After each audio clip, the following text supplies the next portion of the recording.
I'm just going to chill up here. Okay, can we first start off with prayer? Adam. Dear Lord, I just thank you for today and the chilly weather. Um, I just pray that you be with Morgan as she speaks today, that you would speak through her, and that through her and through your Holy Spirit, that you would just challenge us if we need to be challenged and shape us where we need to be shaped. And I just ask that through this week and this month that we would just focus on our own faith and strengthen it through you. Okay, so my testimony is not mine. It's God's testimony. And okay. So we all have a life verse that kind of just wraps around the theme of our lives and stuff. And so mine is Isaiah 43:18 through 19. Do not remember the former things, nor consider the things of old. Behold, I will do a new thing. Now it shall spring forth. Shall you not know it? I will even make a road in the wilderness and rivers in the desert. So the context of this verse, God's people were in captivity in Babylon. So this is just talking about like hope and how God is with us through everything.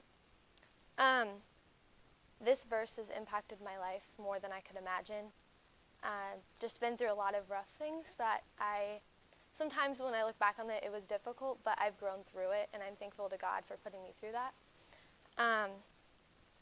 This verse is perfect for when you have a lot of unknowns in your life. That's when faith comes in, where we don't know, but we can trust that God knows. Okay, so sometimes it's hard to dig up wounds of the past, but we're called to share it and show the love of God in our lives.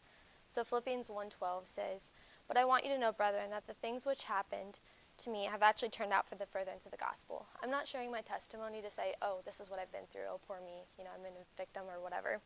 I'm sharing it because I want you to see God's love through my life. So I was actually born in Iowa. I grew up with my mom.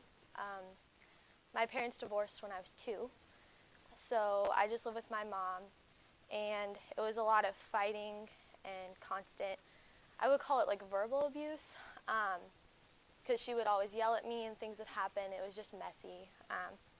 Things like that happened. So when I was 9, I moved to California to live with my aunt and uncle, and that was ultimately a blessing. It turned out for the better of me and my family. So it was my aunt and uncle and myself and my mom. And that was a hard time because I didn't know my mom was struggling with certain things.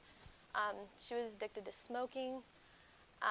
My aunt and uncle picked me up and just took care of me and brought me in. I was in 6th grade, and I went to camp and up in the mountains. And we really talked about God, and we had a night of worship. It was on a Saturday night, I remember. And we were all crying, and it was a great time. You could just feel the presence of the Holy Spirit there, and God was there with us. I was crying. That's the first time I accepted God in my life. Then I got baptized after that. It was actually me and my friend Morgan got baptized at the same time. So that's when my life really changed. The Holy Spirit came in my life and just changed it for the better. Then after that, things didn't get easier. There was a lot of fighting.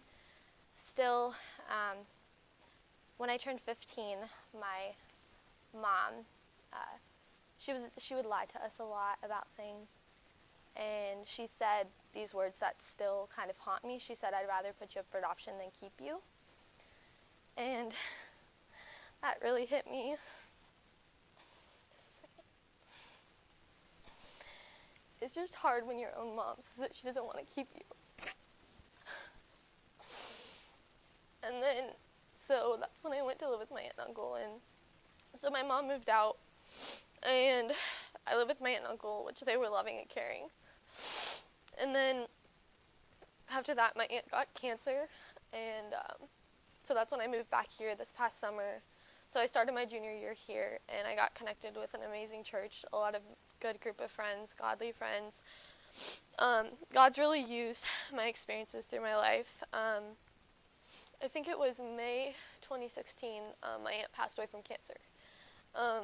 She was the one that really strengthened my faith and brought me back to God.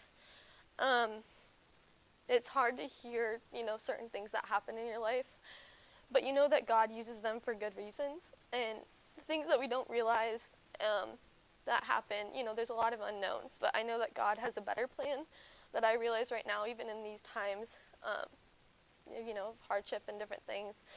God has a plan for us. I have a couple questions for you guys. What are certain things in your life that you don't know what's going on, but you know that God has a plan for you? So you can just